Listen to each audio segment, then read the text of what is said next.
Hi, everyone. Thanks for listening to the Founder Spirit podcast. I'm your host, Jennifer Wu. In this podcast series, I interview exceptional individuals from all over the world with the founder spirit, ranging from social entrepreneurs, tech founders, to philanthropists, elite athletes, and more. Together, we'll uncover not only how they manage to succeed in face of multiple challenges, but also who they are as people and their human story. You can find us on Apple, Spotify, and Google Podcasts, as well as our website at thefounderspirit.com. As humans, we all want a sense of belonging. That's what makes us human, needing that face-to-face connection to feel comfortable with each other. And I think that is really the biggest benefit that one can have from understanding etiquette. And I spent a year in Beijing. It was such an incredible experience. And I really enjoyed working with Casey. It was very rewarding because I did a lot of different kind of work and I was able to really give an impact. And that's when I really developed a deep appreciation for the power of community and the importance of service.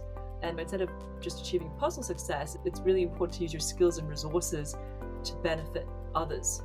Joining us today is the remarkable Sara Jane Ho, an entrepreneur, a renowned international etiquette expert, and star of her Emmy-nominated reality makeover show on Netflix, Mind Your Manners.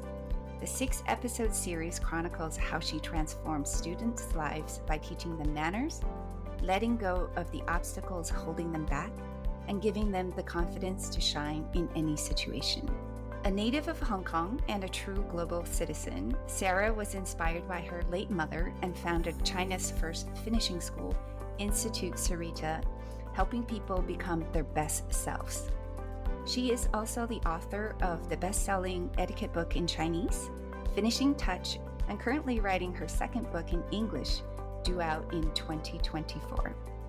Sara is soon launching Antevorta Laboratories, a women's wellness brand formulated with traditional Chinese medicine, and she has been included in Forbes' list of future women in the mix in Asia and BBC 100 Women. Growing up in Asia, Europe, and the US, Sara holds a bachelor's degree from Georgetown University and an MBA from Harvard Business School. Hello, Sara. Welcome to the Founder Spirit podcast. Hi, Jennifer. Thanks for having me today. By the way, you're my first Asian guest on the show. So like one of your students on Mind Your Manners, I'm also embracing my Chinese roots. Incredible. I love that. I'm happy to represent. Growing up, you were very much inspired by your late mother, who was a consummate hostess and also your role model. Can you tell us what influences she had on you as a child? One of my most memorable stories of my mom, and I lost her when I was 21 to cancer, but I always feel grateful that I had her even up until the age of 21. So my mother used to love hosting parties at home. And, Christmas would be 30 people at our house, dinners all the time. She would take me everywhere. And it was almost like getting a little mini finishing school / MBA experience with her. And from her, I really learned that etiquette is not what a lot of people think it is. A lot of people think it's a middle-aged woman, bun in her hair, very rigid and strict, and that it's out of date and old-fashioned and makes people uncomfortable. But actually, etiquette is the opposite. It's fresh, it's dynamic, and it's really about putting people around you at ease. I love that. And you've certainly developed a modern concept of etiquette. What about your father? Because I think these days fathers don't get as much credit for raising daughters. And I've heard you describe him as a true gentleman. What qualities did you see and what did you learn from him? It was so interesting because I'm a big believer in traditional Chinese medicine, and I'm always seeking out different masters. And I remember once I went to a Chinese doctor a friend had recommended, and he was supposed to be feeling my pulse to then give me herbal medicine. He said, she has the inner strength of her mother and the outer strength of her father. When I reflected on that, my mom, she was very much outer strength. She was very social. She was very confident. She was very loud. She was always the life of a party. But on the inside, she definitely had her insecurities too, whereas my father was the opposite. My father went to London, Imperial College, and studied engineering. He's still got English reserve, and he's much more calm, but his inner strength is very strong. And it's the kind of strength that is quiet, it's unassuming, but it's very comforting and it's very calming and soothing. And he treats everybody, doesn't matter what age you are, where you're from, what you do, whether it's the cleaning lady in his office or Margaret Thatcher, who he once had a meal with, he treats everybody with the same amount of respect. And that is something that's so invaluable that I learned from my father. Sounds wonderful. It sounds like you got the best qualities from both of your parents. Sarah, you also had such a unique upbringing. You lived in Papua New Guinea before moving with your family to England. You attended the German Swiss school in Hong Kong and then transferred to Phillips Exeter, which is a boarding school in the US. How did these multicultural experiences shape your life trajectory? What started out as a survival tool became my ethos and now my career. I mean, I was always moving. I was always going to a new school, leaving old friends, having to make new friends, sometimes in the middle of the academic year. And these were very different cultures. It's not like I was moving across different cities in the same country. I remember when I moved from Papua New Guinea to the UK. In Papua New Guinea, I ran around barefoot everywhere and I didn't want to wear shoes in the UK. And all of a sudden in the UK, I started my schooling and I had to wear a uniform and a hat and little Mary Jane shoes. And my parents said they had such a difficult time making me keep my shoes on. And then when I moved from the UK to Taiwan, my parents struggled because I thought I was English. I didn't speak any Mandarin and I didn't see myself as Chinese. So that was sort of another existential crisis. And then it was when we moved back to Hong Kong, where my parents are originally from. So for them, it was like moving home. And for me, then that was also a big adjustment. But what I did learn, and especially as now I'm teaching etiquette and thinking about distilling my method, I see myself as a microcultural anthropologist. And actually, we all live across different microcultures in a day, whether it's at home, at work, at school, different social groups. And each time I enter a new microculture, I'm observing the codes. I'm thinking, what is the slang that they're speaking? What is the volume of their voice? What are the gestures they're using? How are they dressing? And so it's very observational. I learn the codes of conduct and then I use them with this group. And as humans, we all want a sense of belonging. That's what makes us humans, needing that face to face connection to feel comfortable with each other. And I think that is really the biggest benefit that one can have from understanding etiquette. Sarah, these days you're known as the etiquette guru, but a much less known fact is that you actually started your career on Wall Street. What lessons did you take away from those years as an investment banker? I think, as with all young people, you don't really know what you want to do in life. And for me, at Georgetown University, I was an English major, much to the chagrin of my mother, who's very typical Hong Kong tiger mom, and thought that I should be studying something useful like finance and accounting. But very much supported by my father, who is very much about study what you love and you will do well no matter what. So I had no idea what I wanted to do. But when I thought about the role models I looked up to at school, they were pretty much going into two industries: investment banking and consulting. So today it's a little different. I think today it's like AI and tech and venture. But back then, the high achieving kids, and that's what I identified myself as too, were going into investment banking consulting. So I went into investment banking in New York City at a boutique firm called Perella Weinberg and I ended up loving it. It was a little rocky when I began because my mother passed away June, and then August was when I started a very, very intense job on Wall Street where I was already a foot behind compared to other analysts because I didn't have the finance and accounting training that they did. So actually, my first review was a very negative review. And I had a lot of improving and catch up to do. And I almost quit. Literally, I burst into tears one day while at work privately. And I called one of my role models and I said, I'm going to quit. I hate my job. I can't keep up. And that role model of mine, sat me down over the phone and said, you really need to think about this. Are you a quitter? What are you going to do then? How are you going to learn anything? This is one small challenge in what will be a very long career of yours. And it really resonated with me. I ended up staying, changing my mindset. And after I finished my busy work at midnight, I would stay an extra hour just to study finance and accounting.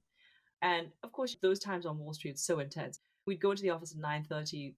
Midnight was the average time that we would come out. And weekends would be the same thing.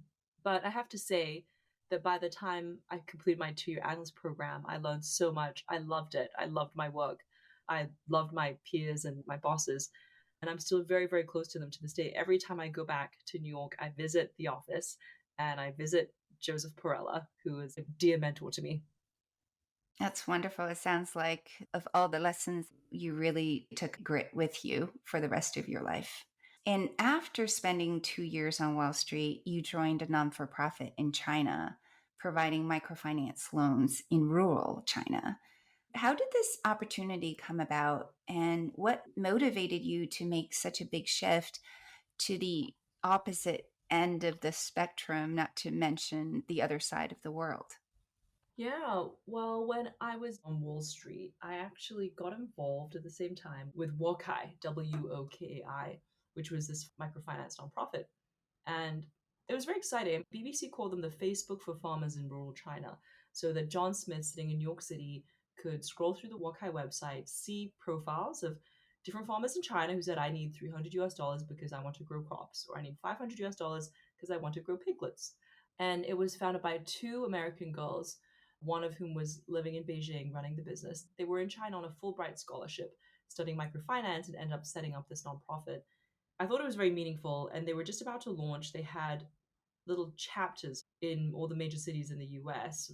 I joined the New York chapter, and there was this fundraising drive.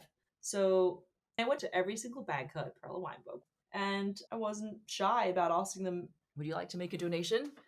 And very soon I became Wakai's top fundraiser.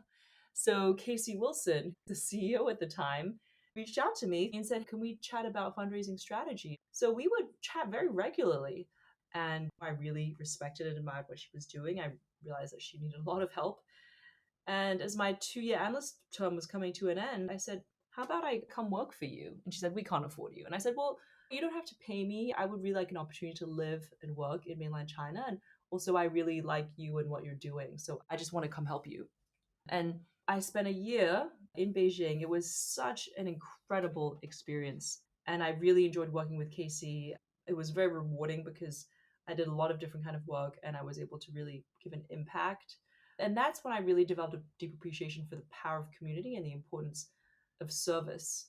And instead of just achieving personal success, it's really important to use your skills and resources to benefit others.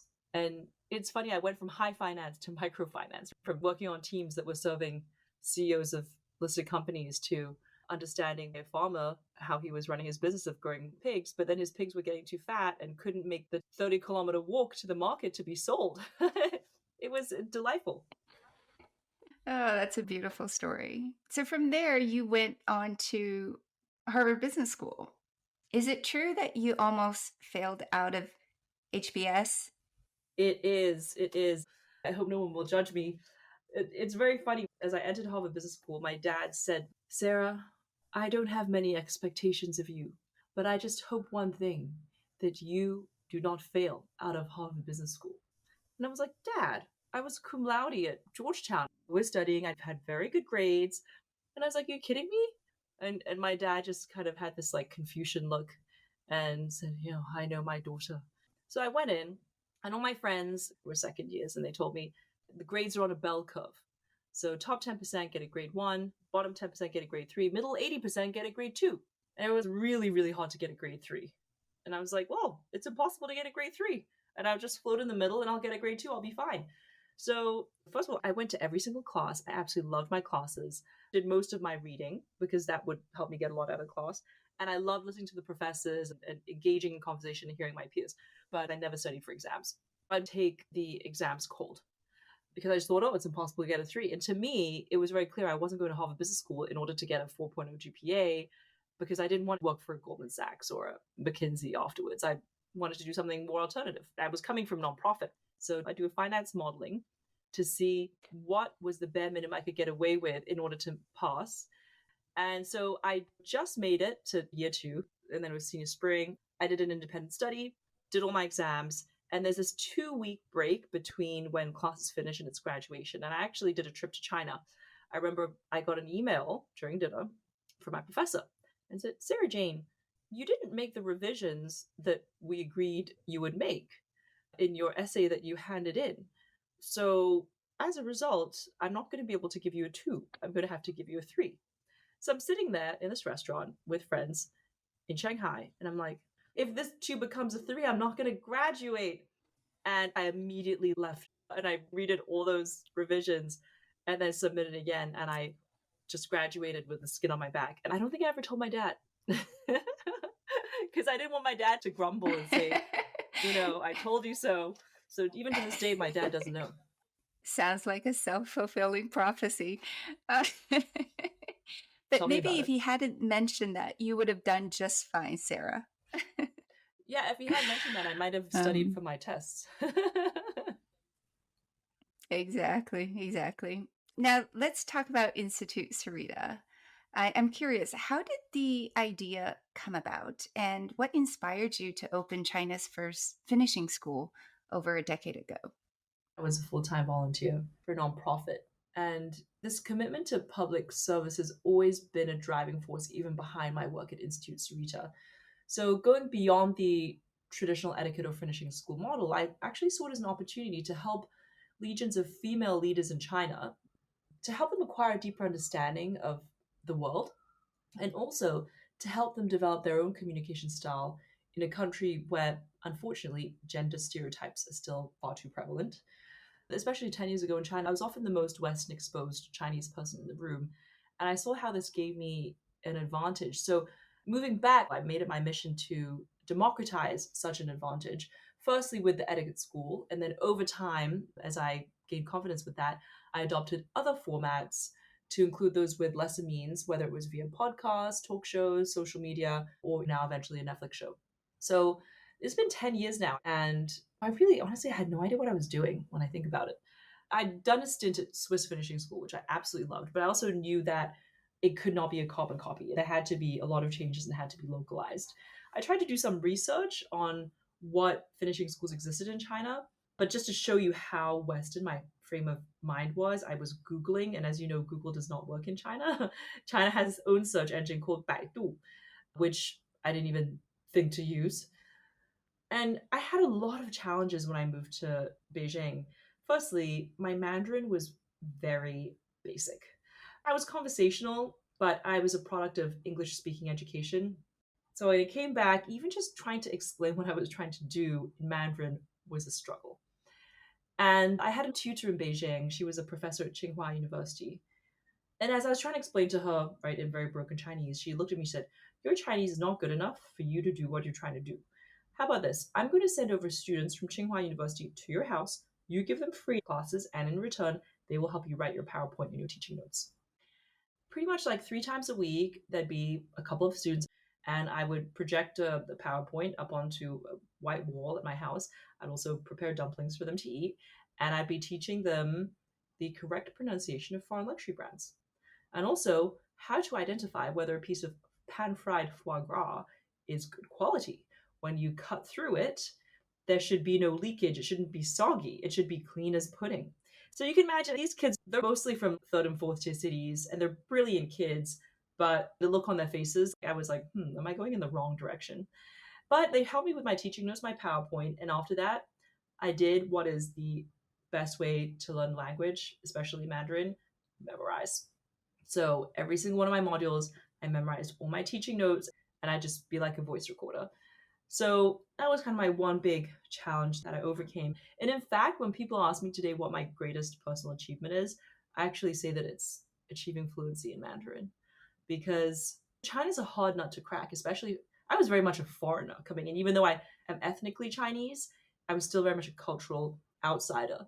And now people don't believe I'm from Hong Kong. Sarah, I remember first meeting you 10 years ago. You had just founded Institute Sarita. I knew it was a startup, but the way that you ran your operations, I thought you had been operating for a number of years. So it didn't appear at all to me that you didn't know what you were doing. I remember your office was immaculate, and I thought you were very professional. You're very hardworking, which you still are today. And my first impressions were that you are gracious and much more mature than I think most people your age. So it was interesting to hear you say what you went through compared to what impressions that I had of you at that time. Thank you. So, the other biggest challenge, in addition to my language skills, was how to redefine etiquette in the eyes of Chinese people. Because when you say the word etiquette, which is li yi in Mandarin, it's not as elegant as what it is in the West. It's perceived in a different way. It's seen as more service oriented, not something that is seen as aspirational in China. And for me, I had to let people know that this was a very different kind of finishing school, that it was very elegant, that it was very inspirational. And that's why our first office was in the Park Hyatt residences. And I actually collaborated with a lot of exquisite French brands, German porcelain brands. And I had a chef who used to work at the French embassy. He was making fresh souffles, pastries every day for afternoon tea for our students. And it was always hard work to be the first mover. When you're the first mover, you're educating the market. It's actually easy to be second or third. And after we opened, then a lot of people came in and opened finishing schools too, which we actually felt it was good for the market because then everybody was helping me educate the market. Sarah, you often talked about etiquette as behavior therapy. So, how do you help people become their best selves through teaching etiquette? Oh, that's a great question. The other day, I received an email from a student at Georgetown, and she said, "Dear Miss Ho, I just watched Mind Your Manners. I absolutely loved it, but I was also fascinated by your portrayal of etiquette as the utmost form of wellness, a way to promote genuine and healthy individual growth." And I replied to her and said, "Wow, you've hit the nail on the head. This is my ethos."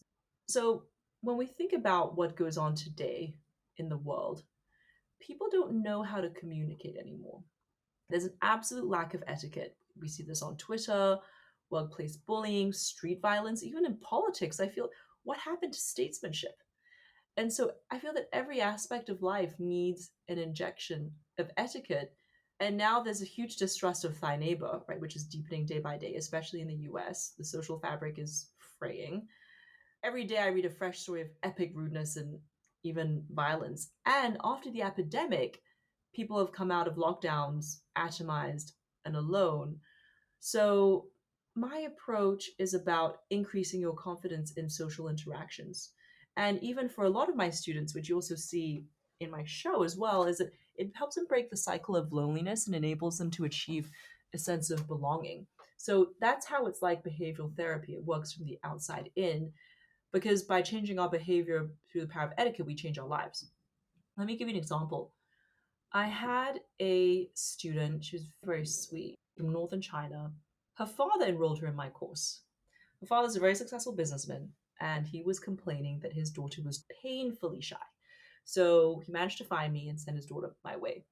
Well, usually if a child is painfully shy, it means they had an overbearing parent. She was so shy that she would speak in a whisper and she couldn't even really do much eye contact.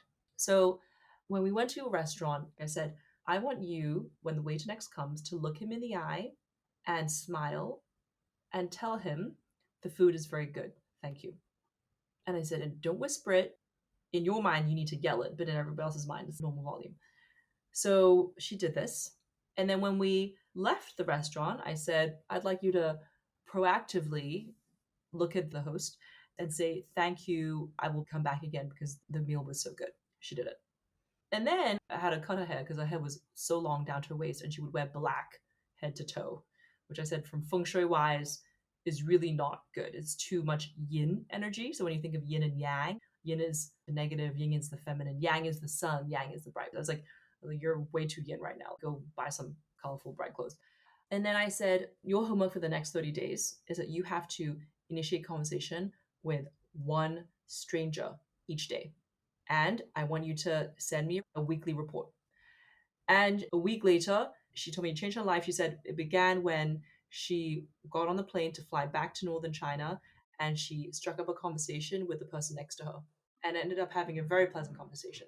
So step by step, and a habit takes 30 days you form a habit. But I'm just so proud of her now because she's such a much more confident person, where before she was shy, she was afraid of speaking to other people, not because she was being snobby, but it was really because she was worried that she would bring them trouble. And then now, having her go through the rounds, she realizes she's a much happier person. This is incredible. Going beyond the traditional sense of the word etiquette, you're helping them overcome the inner obstacles, not just by changing the color of clothes that they wear, but also working on the issues inside. You called yourself a microcultural anthropologist and maybe a therapist too. Sara, thanks for sharing that story. I wanted to mention also during this time when you were teaching etiquette to your students in Beijing, you not only wrote a best selling etiquette book in Chinese, but you also competed in the Longines Equestrian Beijing Masters as a show jumper. What has equestrian sport taught you over the years? For me, horse riding has been very much a father daughter sport. So I have memories of just spending my weekends with my dad at the stables, mucking out, grooming horses. And you know what? On Central Park South, where it smells like horse manure and everybody thinks it's so stinky, I actually really enjoy that smell because it reminds me of my childhood with my dad, horse riding. Gosh, there are so many beautiful things about horses. Horses are very healing. Animals, they feel your energy. Pets do as well, but especially horses. And they're so kind, they give unconditionally. And in fact, once you sit on a horse, that horse can read your energy. They know if you're cruel, they know if you're nervous. Sometimes horses will take advantage of that. They know you're nervous, they bolt. They know if you're confident, they know if they can trust you or not. So I think it's one of the most beautiful things that a parent can let their child do. And also the idea of horsemanship. When you think of back in the day, the cavalry, gentlemen, they had the spirit of horsemanship, and there was a whole etiquette and behavior around that as well, and how it trains you to have courage, to be sensitive because you're feeling the horse through your hands by holding the reins, when to give, when to take. Often you're like a parent to your horse, so you're giving the horse as well the courage to jump something. And so for me, it was very healing. In fact, in episode 2 of Mind Your Manners with William, I put him with a horse, which most would have thought, oh, that's quite unconventional to put your etiquette student with a horse. But I could feel that William was very guarded. He had all these walls up, and he was also a very nervous person. And I wanted him to relax. I kind of want to strip away all those walls he was putting up. So I put him on a horse, and you can literally see his posture change. When he gets on the horse, initially, he's all tight.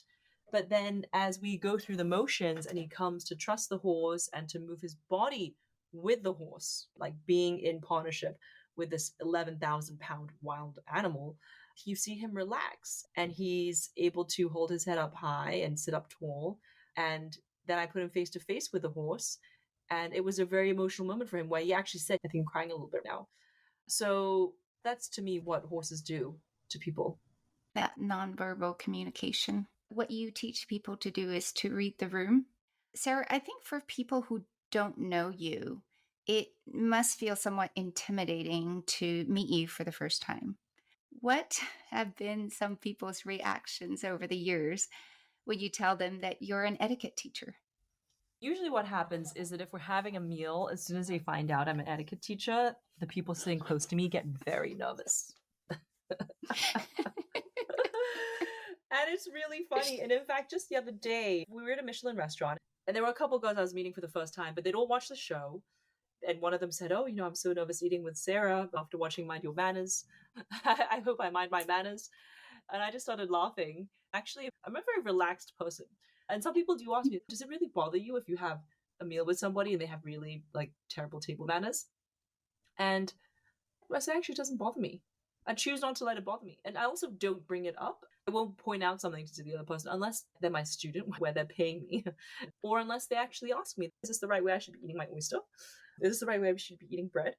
So there are things that one should take seriously and things one should not. And of course, once you learn how to use table cutlery and you know what to do at the table, the point is that it gives you the confidence and you can focus on the actual conversation at hand or other things. For the listeners out there, Sara is very approachable and she is really able to connect with people from all different walks of life. This episode is brought to you by Neonce, Deeper Than Beauty.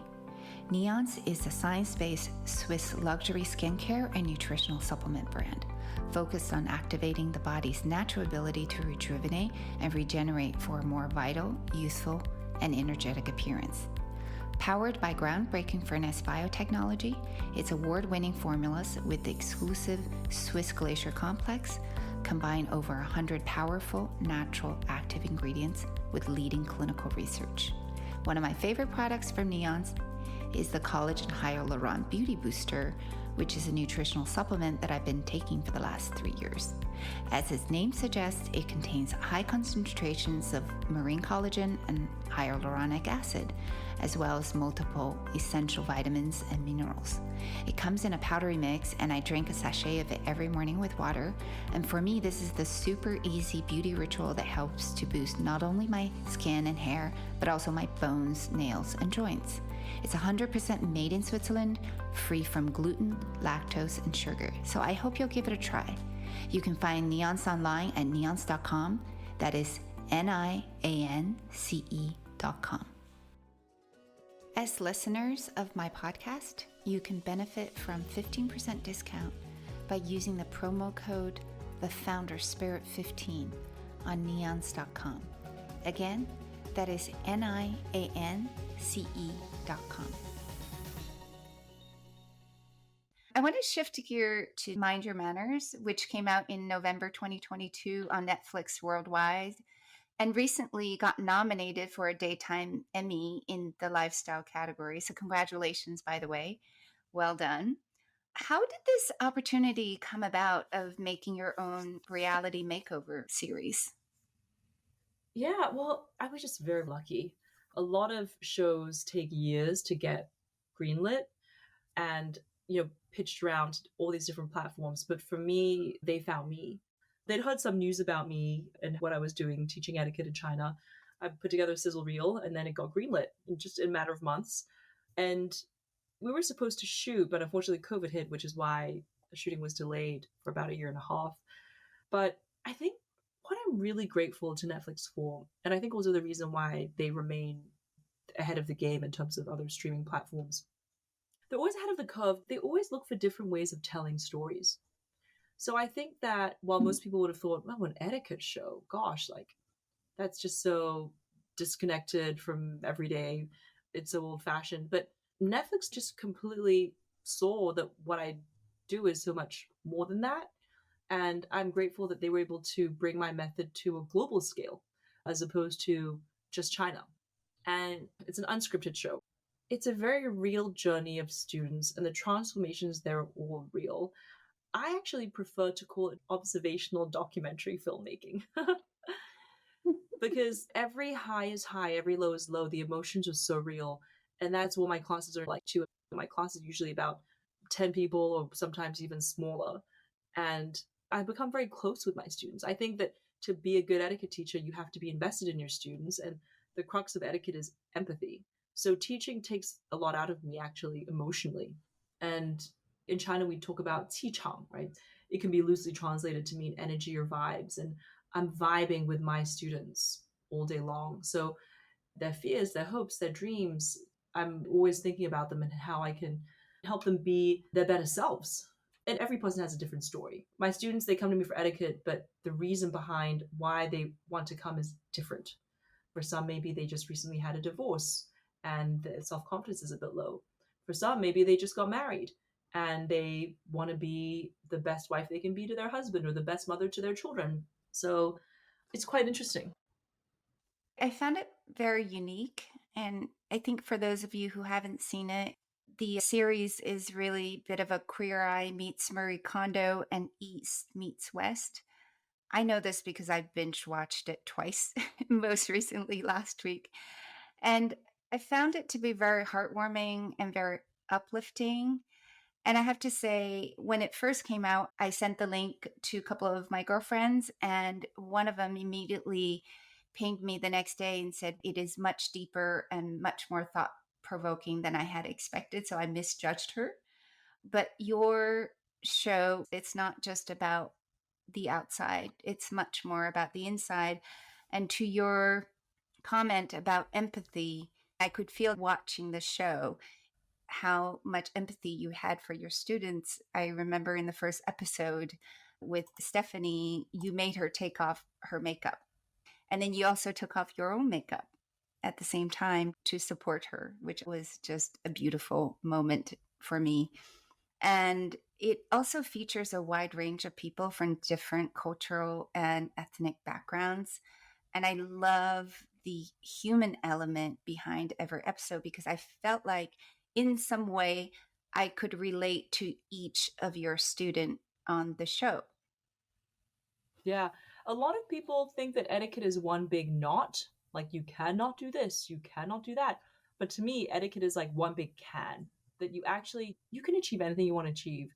You can communicate whatever you want to communicate, so long as you know how to do it in a way that is not offensive to other people. And it's empowering, actually.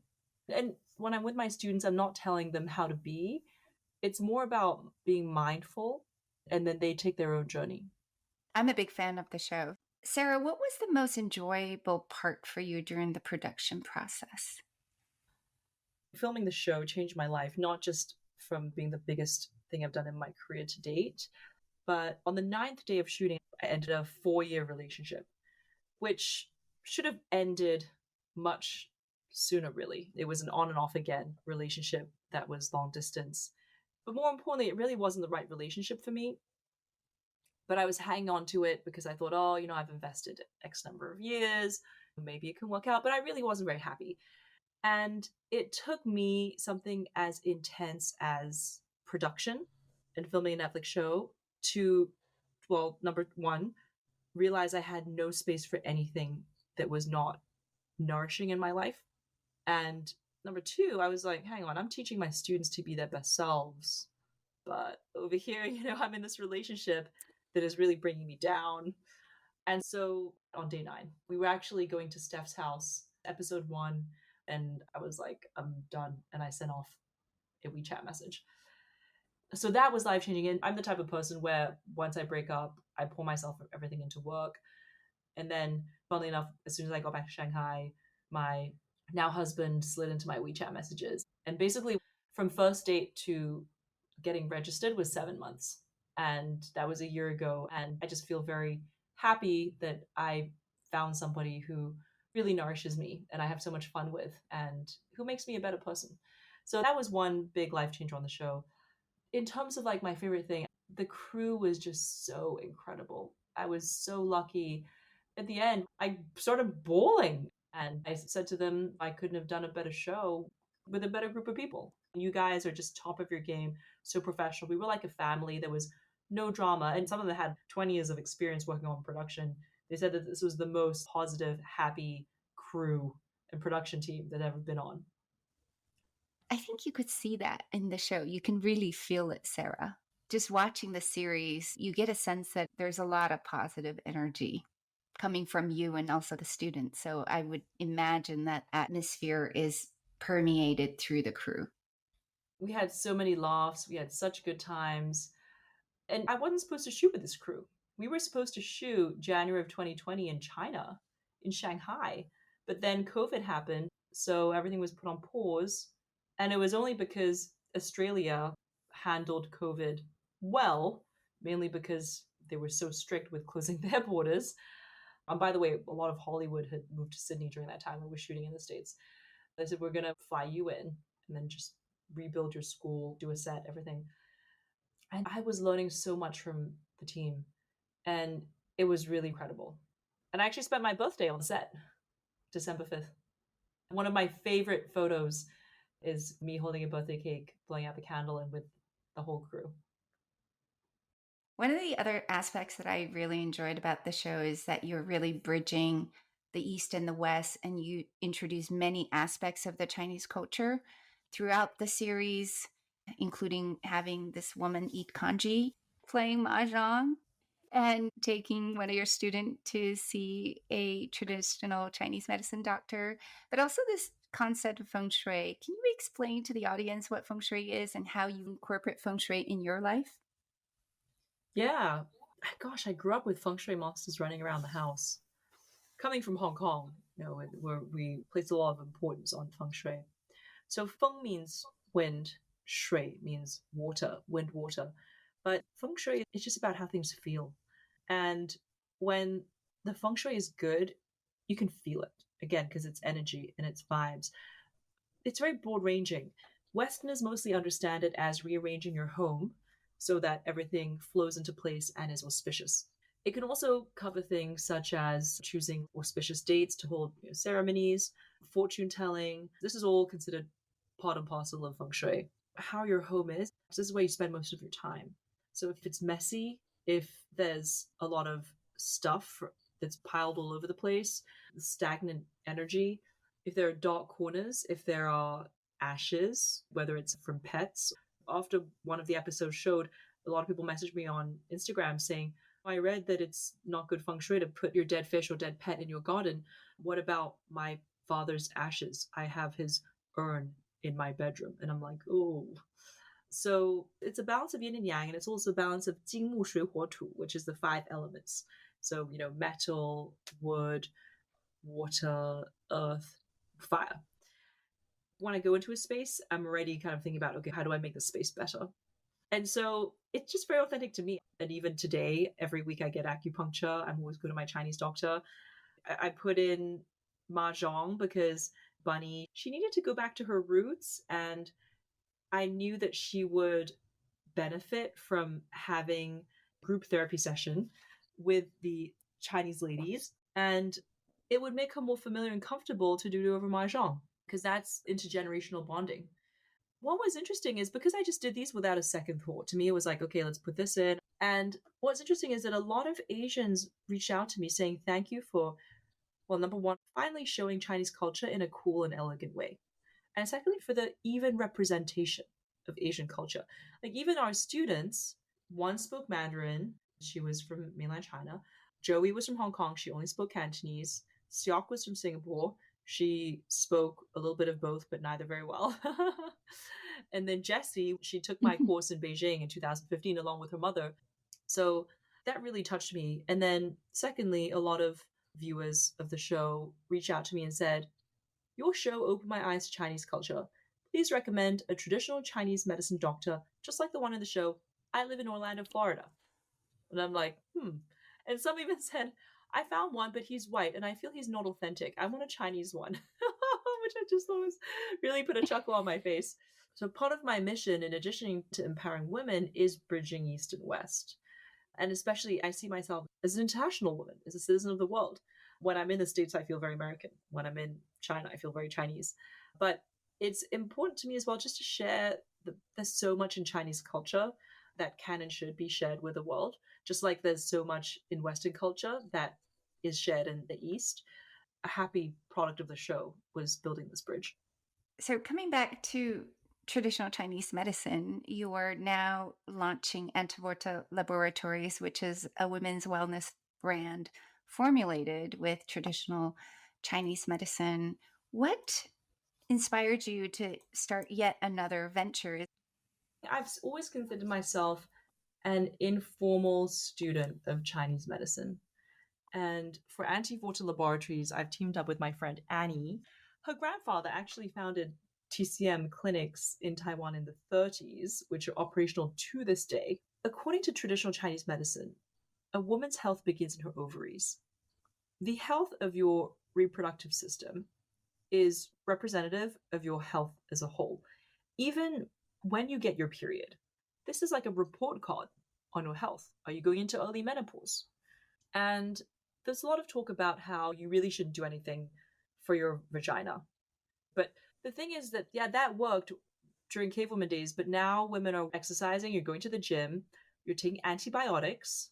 Women are just getting more stressed out every day with all the things they have to juggle. Lack of sleep.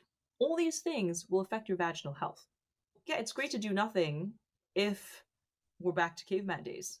But in today's modern world, that's very difficult to do. For us, we really see Antevorta Laboratories as a modern women's wellness brand that's anchored in 2,500 years of proven ancient formulas of traditional Chinese medicine. And Antevorta in Roman mythology means goddess of the future. So what we're trying to do is reimagine self-care for the future of women. So if we take ancient formulas, we rewrite them using modern science, but it's about meeting the needs of today's most ambitious women, and that will help women reach their best potential, both out in the world and intimately. You know, Sarah, you're full of surprises. You just said the V word on the air. So I must admit that when you first told me that you were launching a new brand, I thought it'd be some high end luxury skincare or a fashion line. I would have never thought that it would be in femcare. Well, beauty and grooming is very important. I have a lot of friends who are now dealing with menopause, premenopause, and postmenopause. And it's a big challenge for us when you're of a certain age. There you go. We broke the taboo. Woohoo! But menopause was something women didn't even talk about even last year. This year, a lot of celebrities are talking about it. Drew Barrymore just talked about it on her show. Naomi Watts talks about menopause. And it's something that's very real. And it's incredible to think, how did our mothers go through this without having anybody to talk about this with? Hot flashes, you end up on the floor. And of course, the dryness is very real. Sarah, you are calm, collected, and measured. Do you ever lose it like the rest of us? I mean, when was the last time you got really upset over something? Oh gosh, I mean, I've definitely lost it. I think when I was younger, maybe more, but as I get older, what I've learned is that you can't control everything that happens to you, but you can control your reaction to it. Running a startup, especially in China, there's always these Yeah. things that come up, and nothing is easy, but everything is possible. There are many days where I'm very frustrated, or something happens and my team is freaking out. But usually, the more of a crisis it is, the more calm I am. Because at the end of the day, it's not like I'm saving lives, nobody's dying and shit happens. So if I'm with other people and I feel I'm losing my cool, one tip is to actually slow your movements. So I slow the speed of my voice and I slow my movements and I zoom in on a tiny detail of something. Maybe it's the lead of my pen or it's the corner of my phone. And that brings me into Zen meditation state where I just calm down. But at the end of the day, I just think big picture. I'm like, how important will this really be a week from now, a year from now, 5 years from now? Not really. That's actually a trick from CBT, cognitive behavioral therapy, to slow down, to pause, and focus on a little detail. If we just have a moment of silence or a moment of pause, then we learn how to take a step back. One of my favorite authors, and I was an English major, so I loved reading books, was Oscar Wilde. And I think he had a quote that was like, just think of yourself as watching your own movie. You're just eating popcorn, drinking Coke. And I just see myself as a third person, take myself out of the box, and I just think, well, this is another story to talk about, like another anecdote. That's a great attitude. To those entrepreneurs who are struggling out there to survive this downturn, what advice would you give them? I made a lot of mistakes in my day. In Mandarin, we say 交过很多学费. 交学费 is to pay school fees, which is when you lose money, pay for your mistakes, but at least you learn from it. I would say, one thing is persistence. I'm born year of the ox. I'm a very hardworking and very persistent. When I was younger, my parents taught me that as long as you have a goal and you work hard towards it and don't give up, you can really achieve anything you want to achieve. But obviously, also, like, you have to know when to quit. So it is a fine balance. I would also say, I guess, for the women out there, is just don't be too hard on yourself. I think a lot of people are really too hard on themselves. There's no such thing as perfection. There's no such thing as having it all. And it's important sometimes not to take yourself too seriously. I agree with that 100%. By the way, I'm also an ox, which is probably why we get along really well. I'm also a Taurus, so I'm a double ox. I'm extra stubborn, according to my husband. We can unpack that another time. We're soon coming to the end of this episode. Can you tell us what your favorite books are over the years besides Oscar Wilde? Oh yeah, amazing book that I just finished reading is called Manifest Now by Idil Ahmed. And I absolutely love it. And there's this phrase in Chinese called 心想事成. Your heart thinks of it and success will come of it. For our dreams, our greater dreams and desires, you can use that same manifestation process. And It's just an incredible book. I would advise everybody go read it. Great. And where can people find you, Mind Your Manners, and Antevorta Laboratories? Antevorta, Antevorta. We are launching this summer in the States. Instagram account is called Antevorta Laboratories. And our website, Antevorta Labs, will launch also this summer. Mind Your Manners, it's on Netflix. It's a Netflix original. And you, people can find you on Instagram. Instagram at Sara Jane Ho. That's Sarah without H, goddess of the future. And last but not least, what does the founder spirit mean to you? Anybody can be a founder. It's incredibly challenging. And I think that's part of what being a founder is about. You have to have that grit, that persistence, putting out fires all the time. You have to be able to think on your feet. You have to know when to hire, when to fire, when to bring in people who ideally are more experienced or even smarter than you, and when to give up some responsibilities and when to take them. It takes a certain kind of personality to be a founder. And usually it's somebody who has grit. We're now coming to the end of our interview, and as you know, we end every episode with a quote. And for this episode, we have a quote from Coco Chanel, a French fashion designer and entrepreneur. Elegance is when the inside is as beautiful as the outside. Sara, many thanks for coming on the podcast today and showing us what true elegance is. Thank you, Jennifer. It was a pleasure. You can find us on Apple, Spotify, and Google Podcasts, as well as our website at thefounderspirit.com.